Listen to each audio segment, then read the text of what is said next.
Hello everyone, this is Julian from Kanen Coffee, and today we have a Livia G4 with us in the shop. And I came in originally for a tune-up and also replacement of the combo valve because the release valve, which is hidden behind this porta filter here, if I were to take this off,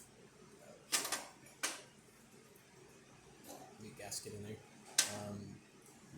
This valve was leaking a bunch of steam, which is usually the combo valve. Replaced that, did a tune-up or descaled backflush the machine. Sent this machine on its way back home.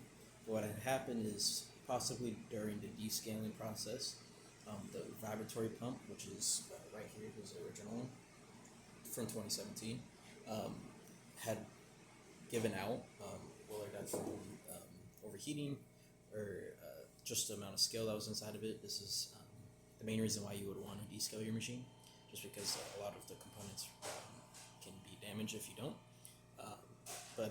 So the pump had died out at the customer's residence after the repair, which we weren't able to see here. The pump was working good even during the brewing process.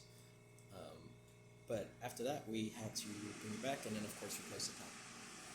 Now we're going to test with a buying basket, because the buying basket is probably the easiest way to notice the pump giving out. So if we were to put this all the way on, you can see the gauge right here. This is for the group head. We're going to run it.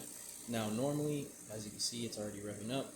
It should get to around 9 to 10 bars, and you should always hear the pump running just because you have a release going back into the water tank, so your pump won't overexert itself. It'll release back somewhere. But it should be constant throughout the entire time. What was happening is that the customer was using it. It'll rev up and it'll stop, go, stop, and it was trying, but it just couldn't. And so yeah, we replaced the pump, and that's about it for this repair. If you like this video or any of our other repairs on our channel, leave a like, subscribe, hit the bell. Thanks for watching.